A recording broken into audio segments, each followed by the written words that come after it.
can seem to be a constant theme amongst Muslims in any crisis about always being caught by surprise about what can they do.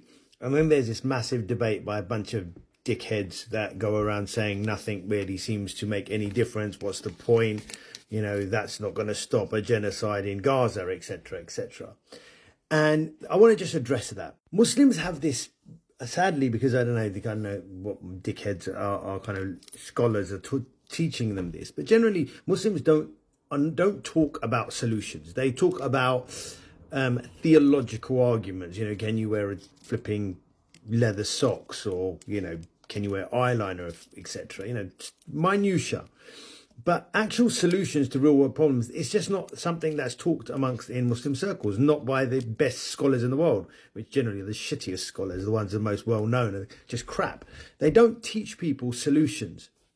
It's no wonder then that Muslims go about completely blind every time there's a crisis, and then they're open to suggestions by people who say this doesn't work, no point doing that. A classic example is the Salafis who go around telling people not to march because it makes no difference, or you're free mixing, or whatever other bullshit that they come out with.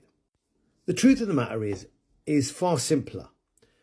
It's the exact opposite of what these people say, which is big picture. So if a Muslim ever has a solution, it's always big picture solution, i.e. Muslim armies must march into Palestine. Like, do you control an army? No. So then what's the point you telling me that? Am I a Muslim army? No. So in other words, your solution is no solution. Oh, a Khilafah. If we all got together, every Muslim country got together, then we'd have a Khilafah. Are you the guy that's going to make that happen? No. So am I the guy that's going to make it happen? No. So again, your solution is exactly what? Do nothing. Talk about a fantasy solution that you can't deliver on. If you look at the Jewish community, they don't do that. What you have is people in every sector doing what they can do within their sector, i.e. small steps, and 1,000 small steps, 1,000,000 small steps, 1,000,000,000 small steps starts to have a tidal wave effect. So if that's you, what you do is you do your small bit, whatever that small bit is. Let me give you an example. You sharing content about Palestine, right? The amount of Muslims I see that don't share stuff about Palestine is flipping horrendous. If everyone shared content about Palestine, that would be 1 billion videos every flipping day out there about what's going on. If you shared content against Islamophobia, that would be 1 billion videos, 1 billion messages going out. You have your own power, your own media right there. Except generally you'll see Muslims posting videos about, oh, look how pretty Mecca is. Oh, look at my food. Why can't women wear flipping red abayas and must wear? Shut up.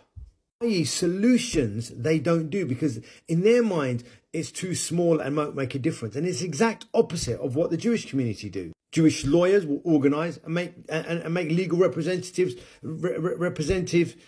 cases pro bono on behalf of the Jewish community when they feel they're attacked, or on behalf of Israel. Jewish trade unionists will make their representations. Again, they're organised. They get together and go, what can we do? Teachers will get together. Police officers will get together. Counsellors will get together. And if you're an individual, let me just give you one classic example. And my teacher once told me, and I saw it with my own eyes. They said that, my teacher said to me, if they will go into a bookshop and they will look for a pro-Palestinian book, and then they will get that book and move it into a place where no one's going to find it. And I swear to God, I saw exactly that myself in a Waterstone. Jewish lady went to a section of the Middle East where the Palestine book was. I saw her from the corner of my eye, pretended I wasn't looking. She took the book out and tucked it away behind. Can you see? A tiny step, but in their mind, that's what she could do. Who knows what she was, a housewife or whatever. But she played her part for Israel. You say that to a Muslim, oh, bro, what's that going to do? It's always an excuse about what we can't do. But if you don't want to do it, just admit it. Just be a coward and say, I'm not going to do it. I'm not going to stand up for the Muslims. I'm not going to stand up for Palestinians. I'm not going to stand up against Islamophobia. I'm just not going to do anything. Just admit it. But don't put everyone else's efforts down by saying, oh, what's the point of that? It works. Otherwise, they wouldn't be doing it.